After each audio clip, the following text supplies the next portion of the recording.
Hello, this is Liz Wendling, the host of the Everyone Sells Something show. Find your sales groove. Everyone does sell something. Whether you're selling a product, a service, an idea, a skill, a passion, or a talent, you are in sales. If what you do requires you to talk to people, build relationships, have sales conversations, and eventually move those conversations into closed business, you are in sales. All the marketing, all the advertising, and all the networking, social media, and prospecting you do will not matter if you're not closing business and making a living. Nothing will matter if you are not converting potential clients into happy paying clients. The Everyone Sells Something show is a show geared toward professionals who know that their success and their bottom line will be dependent on their ability to sell. Now, your sales groove can have many meanings. It could be your sales mojo. Maybe it's your sales motivation, sales passion. Maybe it's confidence. Maybe it's your sales attitude. Maybe it's all of them. Maybe you have one of your own. But when you find your own sales groove, you know it. And your potential clients and customers know it too. They see it, they sense it, and they feel it from you. It's that it factor, and it permeates in everything you do and everything you say. If you feel like you may be stuck in a sales rut or realizing that your skills are a bit rusty, maybe a tad stale or a little outdated, it's time to get your groove back.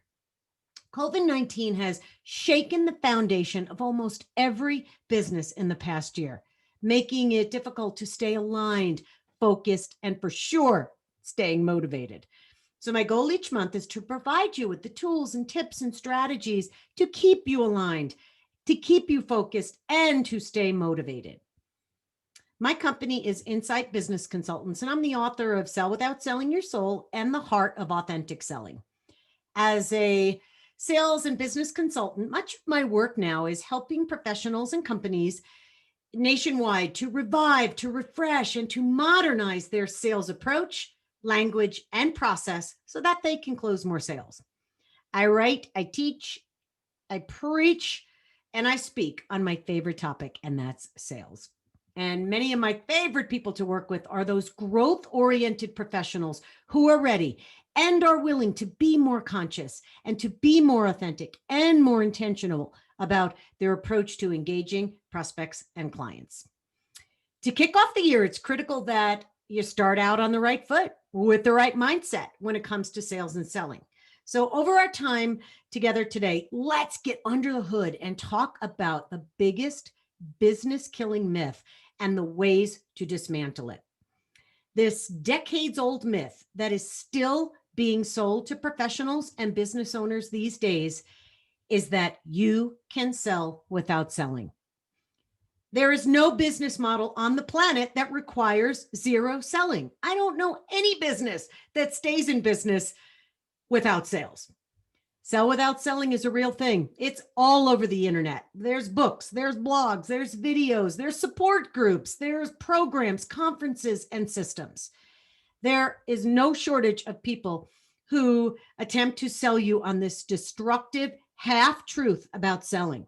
These people fail to mention the insight and proficiency involved in attracting clients, driving new business, and closing more sales.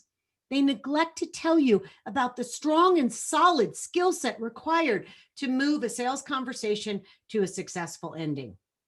The advice that they distribute and try to sell you is, and how to sell without selling is this. They tell you that all you need to do, this is all you need to pack in your sales bag, is to be a good listener, share your story, serve, and be genuine. That is all you need, and you'll have more sales that you can handle.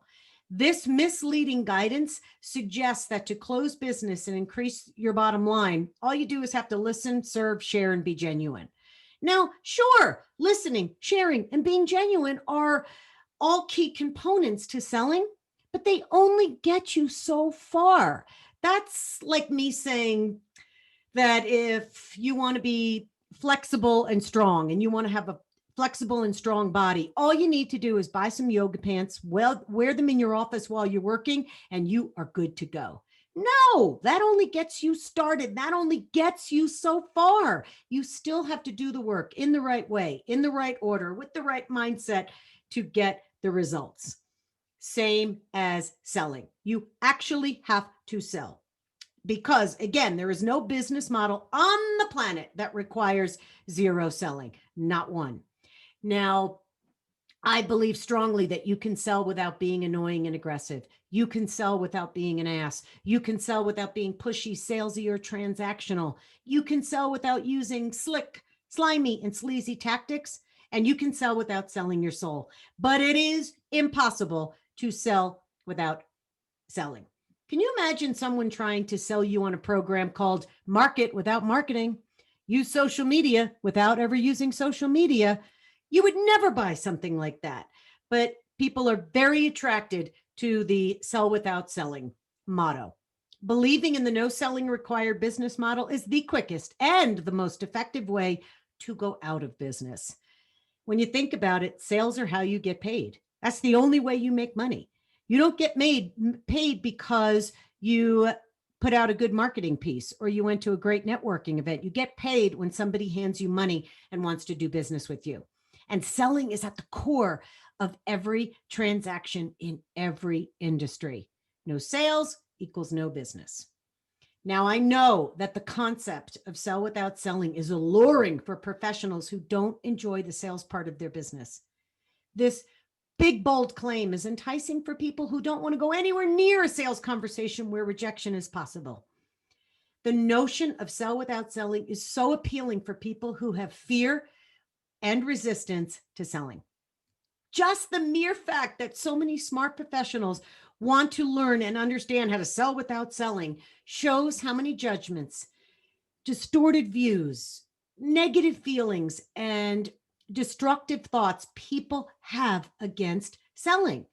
That confirms how much fear and resistance there is around sales, which to me translates to resistance and fear to money, resistance and fear to making a good living, resistance and fear to not being open to a different way, resistance and fear to not learning how to sell in a way that makes you feel good. Now, we have all had horrific sales experiences. We've all had someone try to sell us something we didn't need or want, or had people pull out sly tricks and slick phrases to get us to say yes.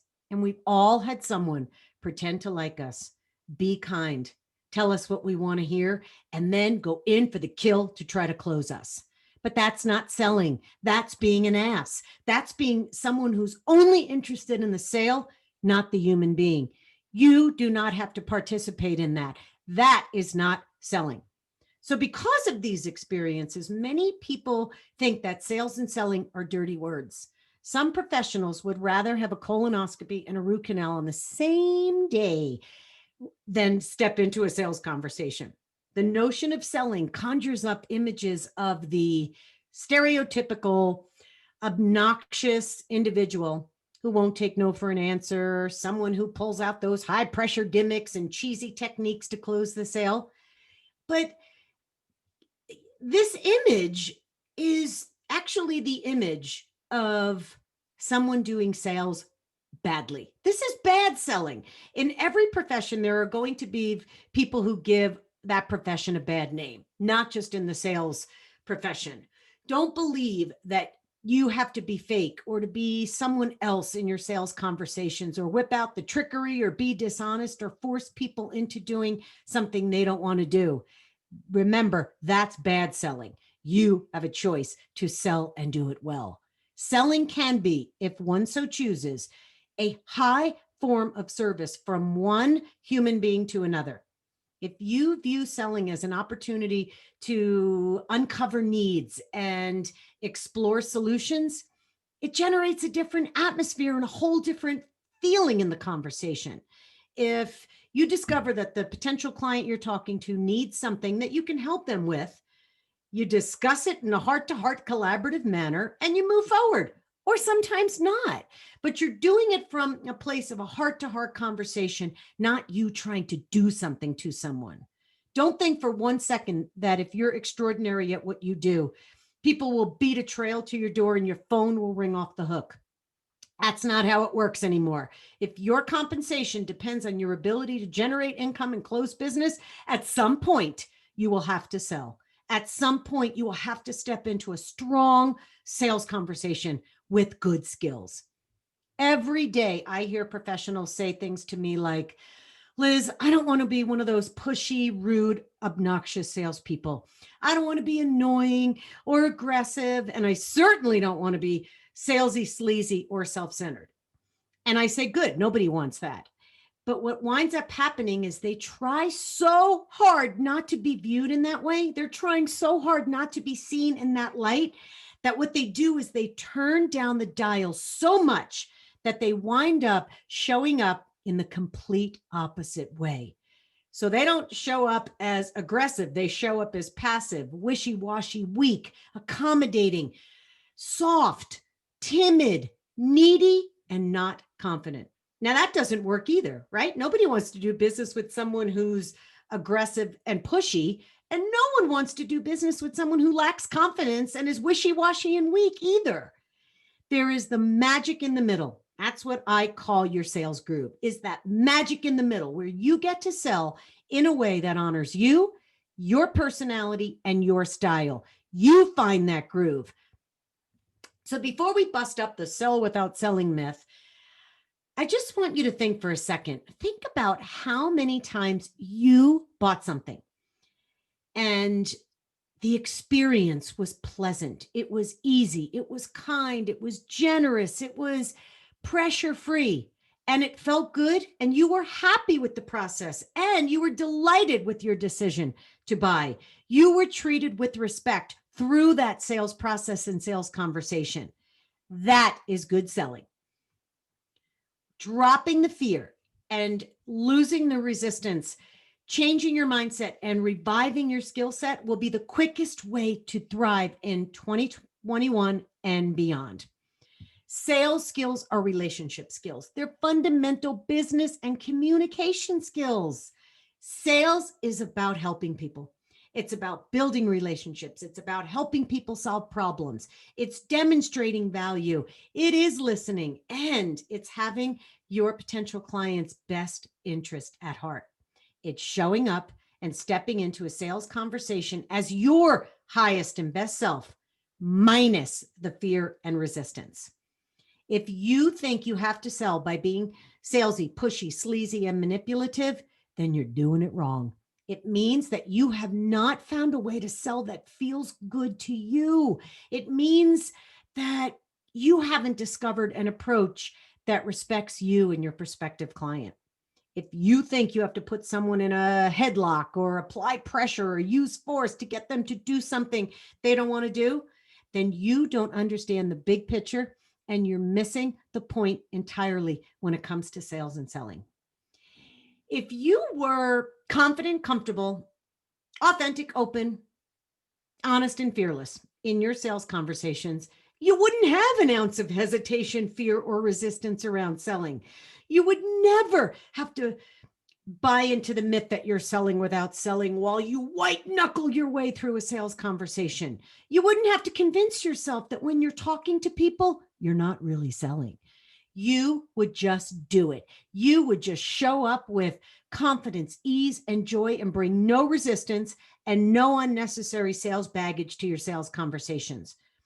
Your potential clients won't be comfortable buying from you if you're not comfortable selling to them. Again, your potential clients and customers won't be comfortable buying from you if you're not comfortable selling to them. If you are projecting onto a potential client, I'm not selling anything, well, they're going to think, okay, well, then I'm not buying. When you show up with the energy, I'm not selling you anything, I'm not even selling, you confuse people. They wonder, then why the heck are we here? Why are we having this conversation? Why are you wasting my time? When you make it too hard for people to buy from you, they won't every time. You wind up creating the opposite of what you really want. When you make it too hard for people to buy from you, and they don't, you create a scenario for people to say things like this. Maybe you've heard, I need to think it over. I don't have the money. Call me in a few weeks. Now's not the right time. I need to talk to my spouse, and many more. Versus having people feel good about making a positive decision to move the sales conversation forward and to do business with you. You wind up creating the scenario that you want to avoid. Don't let sales resistance and the negative energy you may have around sales and selling be what holds you back from success and from earning a fabulous living.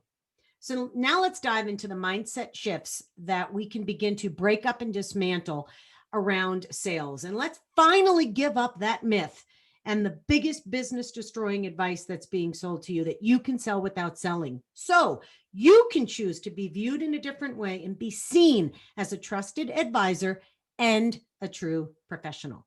So the first one we'll talk about is how to create a new mindset and a new belief system around selling. You can be yourself without having to put on an act, use pushy sales techniques, or use trickery to get someone to say yes to you. There's absolutely nothing wrong with selling yourself and your products or your services. There's only something wrong with your perception of it. You can choose to believe that sales aren't important to your bottom line, or you can choose to believe that you need sales to survive, just like oxygen. Now, you can deprive yourself of sales and oxygen, and you can guess what will happen.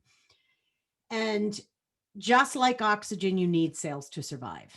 And one other thing that I hear a lot that people say is that they buy into, let's call it a mantra, maybe another myth, but they say things like, don't sell, serve. I don't sell, I just serve. Or they say, I don't want to look like I'm selling anything, so I'll just show up and serve. Don't sell, be of service. So this myth, this mantra is killing their bottom line. And here's why. There is an element of service when you're selling. But for many people, here's what they do. They take it too far.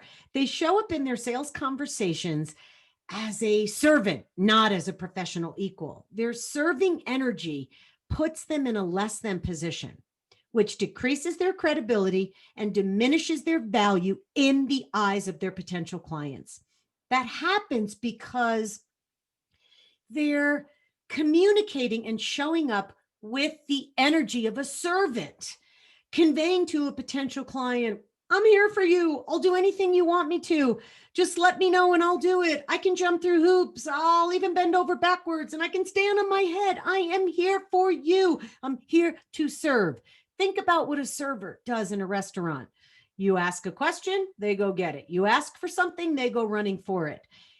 Now, this may shock you, but potential clients don't want to be served. They don't want a servant. They don't want someone who's compliant and submissive and will do anything that they ask. What they want, what they really, really want and are craving is a connection and a conversation between two business equals.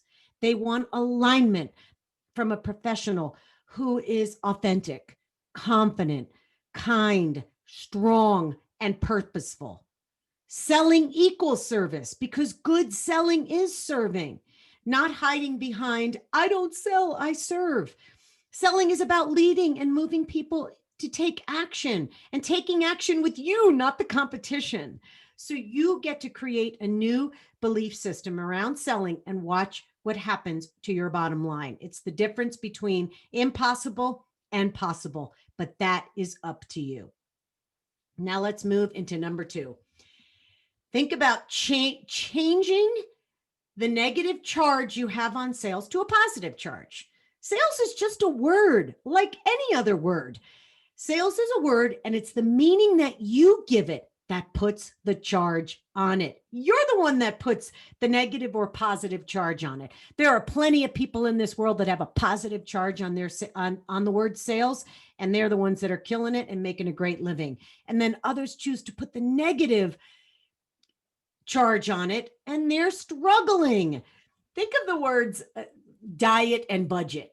I don't know how many people out there have a truly happy positive thought about diet and budget, but sometimes people don't have, they have more negative thoughts than positive thoughts, but that's really just dependent on how you feel about dieting and budgets. Sometimes budgets are great. Budgets help people get to their goals.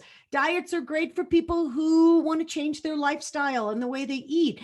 But the people who hate to diet and hate to budget and hate to sell, they're putting the charge on it. So many professionals have been conditioned to think that selling is wrong and something to be avoided. So they drop that negative charge on it. To them, sales is the most daunting and distasteful part of their business. And they carry around a lot of negative sales baggage. They think that normal standards of business integrity and ethics go out the window when it comes to sales. And when you're selling, you couldn't possibly have a soul or a conscience. Selling brings up visions of that sleazy, pushy salesperson trying to manipulate them. But like I said early, that image is the image of sales done poorly. When sales are done well, when done from your authentic self, selling is fluid, it's a line, and it's a dynamic process.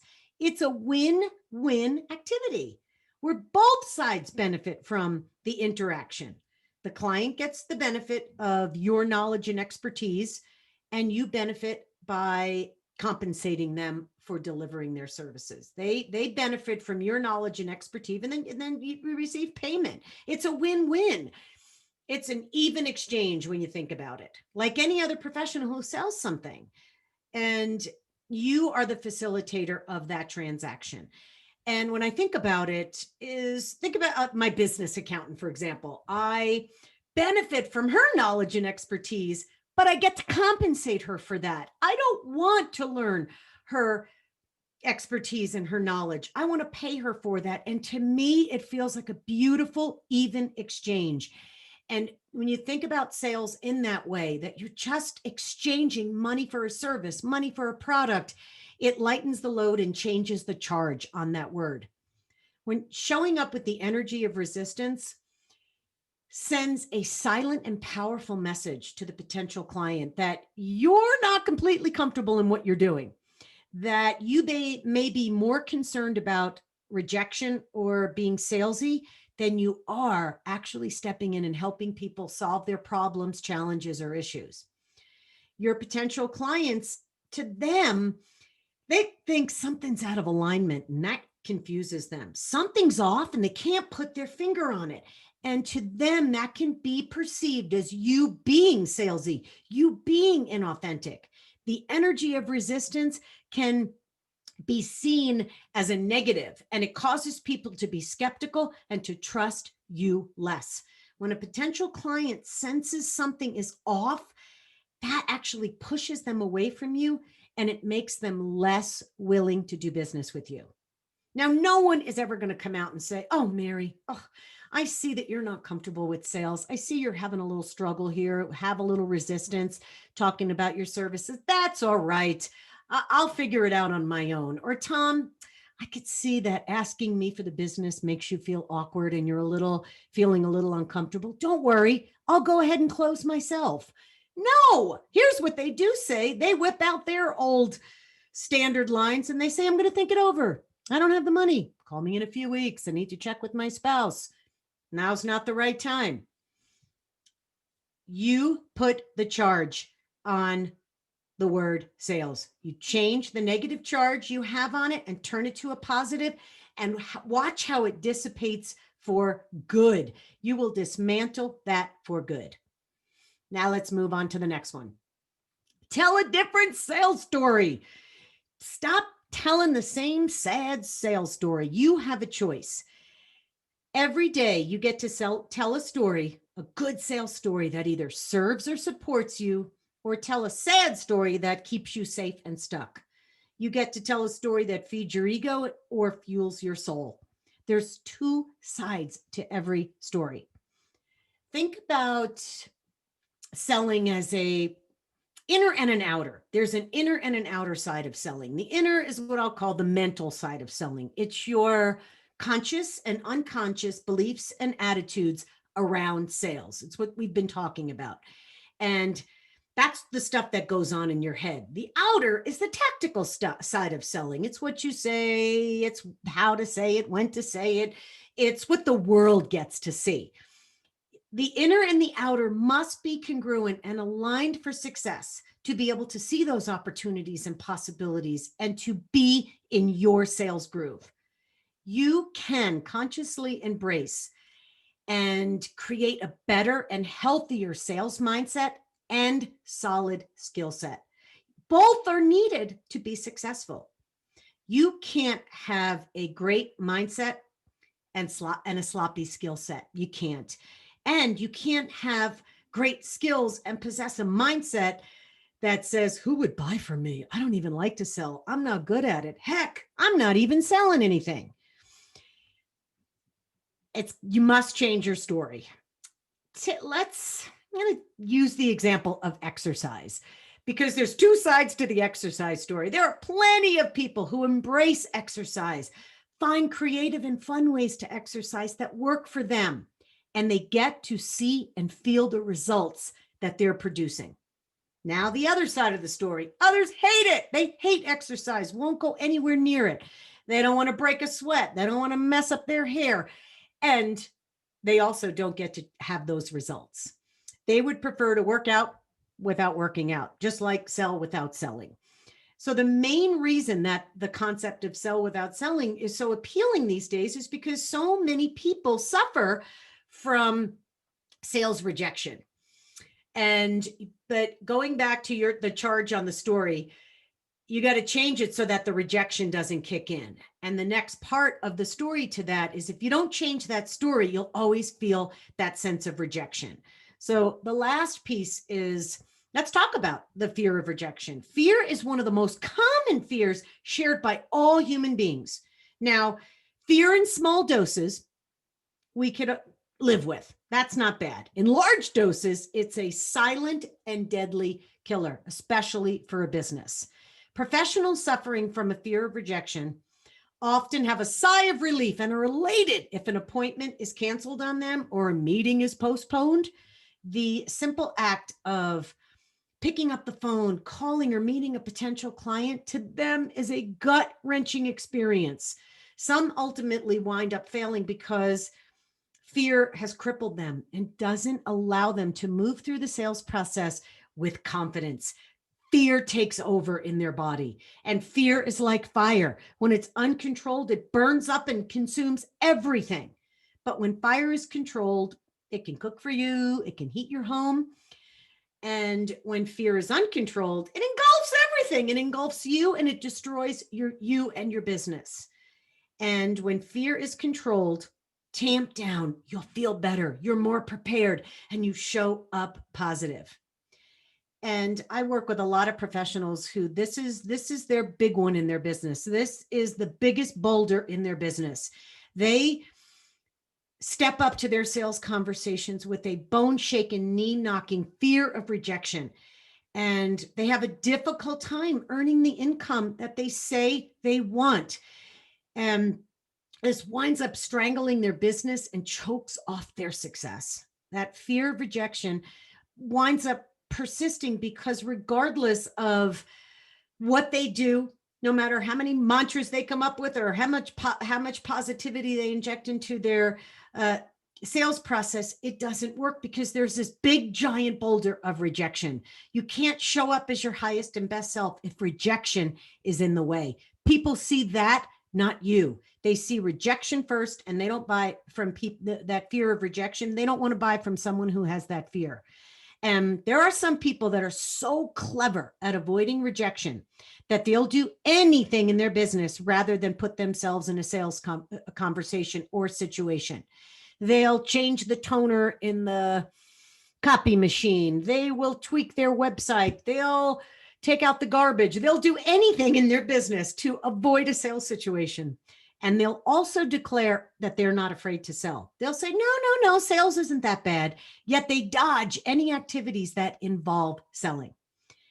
And what they wind up doing is they creatively evade all those situations where they may have to step into the role of salesperson for their business, where they actually have to step up and have a sales conversation with another human being about their products or services, ideas, talents, or passions. So fear of rejection never evaporates or disappears on its own. Never, ever. Selling with fear and operating a business with fear as the dominant fuel will put your business on a bumpy road, chock full of potholes, ruts, roadblocks, and detours. It's impossible for you to have a thriving business if you're running it with the fuel of fear of rejection. Fear of rejection is one of those conditions where there is no instant cure. There's no patch, no little pill, and no quick fix. Your ability to handle rejection and deal with rejection has a direct relationship to your sales performance. Now, you were not born with fear of rejection in sales, so you learned how to have fear of rejection. So if you learned it, it means you can unlearn it. Fear of rejection exists because of a lack of knowledge and how to sell effectively and a clarity about the sales process. Fear surfaces because you're missing a certain skill set around selling, and having and knowing and practicing the skills in sales over and over are what makes you feel confident and courageous in the sales endeavors. You first have to learn it, and then you have to practice it, and then you have to bake it into your bones. And when you do, you just show up for your sales conversations as your highest and best self. It will not put itself out. A raging fire cannot put itself out. Fear kicks in when people believe that they have to be someone they're not, and they have to turn into someone else to earn the business. And I'm telling you, you don't have to be aggressive. You never have to show up and be aggressive, salesy, or pushy. You don't have to have tough skin like a rhinoceros. You don't have to be a fast talker or have a certain personality. You don't need undergarments of steel or have teeth of a tiger to be good at sales. What you do need is to transform your view of sales. You need to dismantle these myths that are in the way of you being able to walk down the sales path without all the garbage on it. The antidote to fear is the development of your courage, character, and self-esteem, as well as solid skills around sales. Overcoming fear takes work on your part, but the rewards are so sweet. And I do know this, not one person, there's not one reported case of death from being rejected in sales. Not one. I know you've heard this before, is don't take it personally. But I'm going to tell you again, don't take it personally, because it's true. How you handle rejection is simply a matter of perspective. Everyone gets rejected, and rejection can sting. But rejection should only sting for a few seconds. It's like ripping off a Band-Aid. It should only last a few seconds. And rejection is hard to deal with, but know that it's part of sales, it's part of dating, it's part of business, it's part of life. You shouldn't expect to do business with everyone. You should never believe that everyone is a potential client for you. And you're not going to be liked by everyone. Not everybody's going to want to buy from you. Don't take it personally. And think of it this way. People aren't rejecting you, the person. They're rejecting the offer. And if a certain situation is not a right fit, it has nothing to do with who you are as a human being. The situation, the solution is not right for them. And it's okay for someone to walk away and say no, but you shouldn't have to feel like you've been kicked in the teeth when someone says, no, thanks, I'm going in a different direction. Accept the fact that some people will choose to do business with you and some will not, because maybe they don't see the value. Maybe they found another alternative, or perhaps it isn't the right time. But you have to give those people the grace to walk away. And if you treat them the right way, perhaps they will come back. So the next time someone attempts to sell you on the fact that you don't have to sell in your business, you will be faced with two options. You can do two things. You can test that disgraceful myth for yourself, and you will watch the slow and painful death of your business.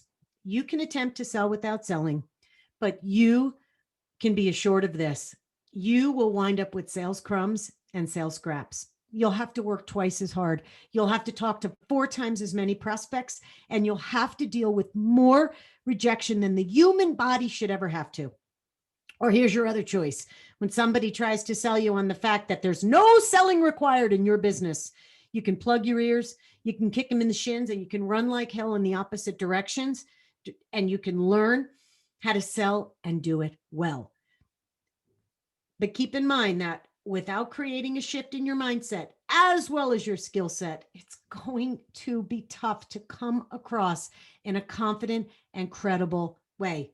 If you have fear um, about being viewed in the negative light because of your own personal current vision of what it means to be in sales, it will be reflected in your effectiveness. It will show up in your bottom line with lack of money. You can't make a living selling with fear and resistance, and you can't convert leads into clients by selling without selling. Potential clients and customers can sense that fear and resistance when they're talking to you. Don't let that hold you back. Fear and resistance are sales repellent. And don't let sales be the one thing that holds you back in your business. If you ignore the act of selling, you do so at your peril. Your business or your practice won't last long if you can't bring clients in the door and if you can't get people to say yes to you and pay you for what you're worth.